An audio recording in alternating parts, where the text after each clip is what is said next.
Imaginez une histoire d'amour qui débute par une blessure. Finale de l'Euro 2000, Trezeguet marque le but en or face à l'Italie.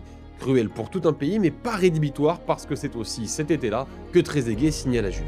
Il arrive avec une grosse réputation, deuxième meilleur buteur de Ligue 1, champion de France avec Monaco, champion d'Europe avec ce but en finale, il n'a que 22 ans et il veut franchir ce cap, partir dans le meilleur championnat du monde, la Serie A. Il a le choix entre Milan, la Lazio, la Juve. Le choix est naturel, la Juventus c'est Platini, Deschamps, Zidane, un club où les Français ont l'habitude de briller, même si attention, son pote Thierry Henry avait fait le même choix quelques mois plus tôt, sans réussite. D'ailleurs, Trezeguet n'arrive pas en terrain conquis. Le club est entraîné par Carlo Ancelotti et a son duo d'attaquants devant Alessandro Del Piero, l'enfant du club, la star absolue, et Filippo Inzaghi, l'attaquant italien, le renard des surfaces ultime. Trezeguet est utilisé comme numéro 3 mais finit très bien la saison, titulaire, 7 buts sur les 5 dernières journées.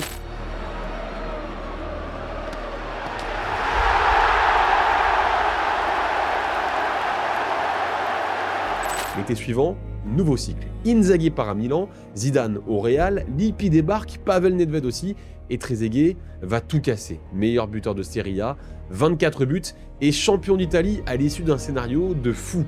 Dernière journée, l'Inter est en tête du championnat, la Juve est derrière. Pour être championne, elle doit gagner à Udine et espérer que l'Inter tombe contre la Lazio. Les Nerazzurri perdent 4-2, la Juve retrouve le scudetto.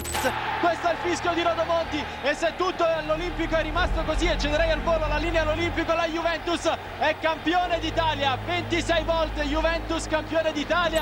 Son duo avec Del Piero va illuminer les années 2000, mener la Juve en finale de la Champions, perdue face à Milan, mais vivre aussi le drame du Calciopoli, la relégation en Série B.